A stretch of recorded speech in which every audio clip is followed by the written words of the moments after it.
तो सबसे पहले जो प्रतिभागी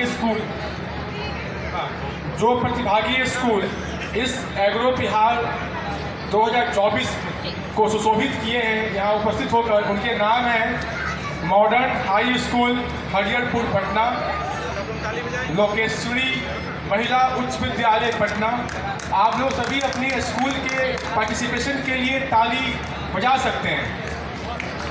राजकीय बालिका उच्च विद्यालय राजेंद्र नगर पटना, स्टूडेंट साइंटिफिक उच्च माध्यमिक विद्यालय कदम कुआं पटना। आपके लंदन के 2 मिनट का 2 मिनट है, 2 मिनट यहाँ 2 मिनट वेस्ट होने का एडवांस टेक्नोलॉजी का एक नया टेक्सचर होना पड़ता है। 2 मिनट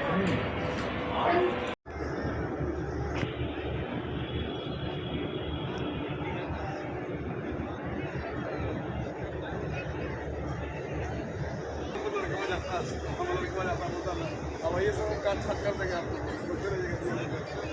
ज़्यादा इसका डिटेल बताइए। जैसे यहाँ पे मिक्स फल तरह तरह के फल सब्जी उगा सकते हैं। अच्छा, यहाँ फल उगेगा, फल का पेड़, मछली पालन है, वहाँ से स्वच्छ पीने योग्य पानी और पेड़ पौधों को दाने के लिए पानी, पशुपालन जिससे हमें दूध प्राप्त होगा, उसके गोबर से ऑर्गेनिक खाद मिलेगा। और वो सांची स्तूपा, सभ्यता द्वार, Golghar, Ashoka pillars, Vaishali, glass bridge and jungle safari Rajgir. As tourists come here to visit special and famous monuments in Bihar. Bihar is not only about agriculture and all, it is also about beautiful monuments and beautiful. Very good. Zooming into Bihar agriculture. Typical division of India, we have the Himalayas, the Thar Desert, the northern plains, the peninsular plateau, the western and eastern Ghats, and the Purvanchal. By forming Sundarban Delta. अच्छा, एक चीज ये बताइए। Flood को रोकने के लिए हम लोग डैम बनाते हैं।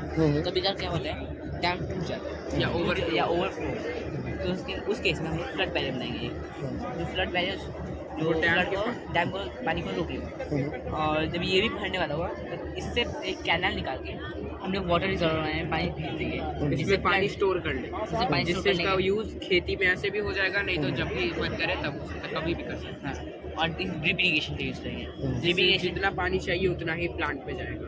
देखिए, तो और जो रिवर का वाटर होता है या फिर फ्लड का, उन सब में मैन्योर और फर्टिलिटी बहुत ज़्यादा होती है, मतलब तो उसके वजह से इसको फर्टिलाइज़र की भी जरूरत नहीं बहुत ही पड़ेगी। उपजाऊ पानी। अच्छा, हाँ, और हम लोग फ्लड से इसको बचा ही रहे हैं, फ्लड बैरियर की मदद से। लैंड्स हैं, लेकिन वो ये नहीं जान पा रहे कि वो क्या कर पाएँ उस लैंड में जो उनके लिए प्रॉफिटेबल हो। इसलिए ना हम लोग ने एक ये फार्म बनाया, स्मॉल फार्म, एक तरीके से कि वो लोग को कोई आइडिया मिले कि वो अपने लैंड पे क्या क्या चीज़ कर पाए जिससे उनको प्रॉफिट हो। तो पहले हम लोग ने बनाया ग्रीन हाउस, जिससे वो लोग वो फ्रूट्स और फ्लावर्स उगा सकते हैं जो कम टेम्परेचर और कम कंडीशंस में उगते हैं।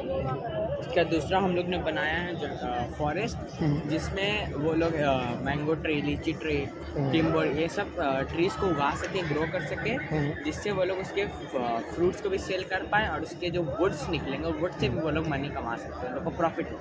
उसके बाद हम लोग ने बनाया है एनिमल फार्म, जिसमें एनिमल से भी हम लोग को प्रॉफिट हो सकता है बाय हेन और काउज मिल्क, और उससे जो वेस्ट निकल रहा है काउ से, उसको हम लोग ने डिकम्पोज करके, उसके काउ डंक और यूरिन को डिकम्पोज करके हम लोग ने ऑर्गेनिक फर्टिलाइजर, हाँ, फर्टिलाइजर बनाया जो हमारे खेत के लिए ज़्यादा प्रॉफिटेबल है। इसका क्या पता है? ये है ग्रीन हाउस। ये ज़्यादातर यूज़ होता है उस फ्रूट और फ्लावर्स के लिए जो कम टेम्परेचर में यूज़ हो सकते हैं, क्योंकि दिन में जो सनलाइट आते हैं वो तो इसके लिए हेल्पफुल होता है, लेकिन रात में जो अंदर हीट और ह्यूमिडिटी जो प्रोड्यूस होता है उसको ये बाहर जाने नहीं देता है, जिसके कारण हम लोग का जो क्रॉप्स होता है वो ज़्यादा हरा भरा हो पाता है। अच्छा, ग्रीन विद्यालय के अंदर एक्सप्लेन प्लीज, कुछ बताइए आप लोग क्या किए हैं?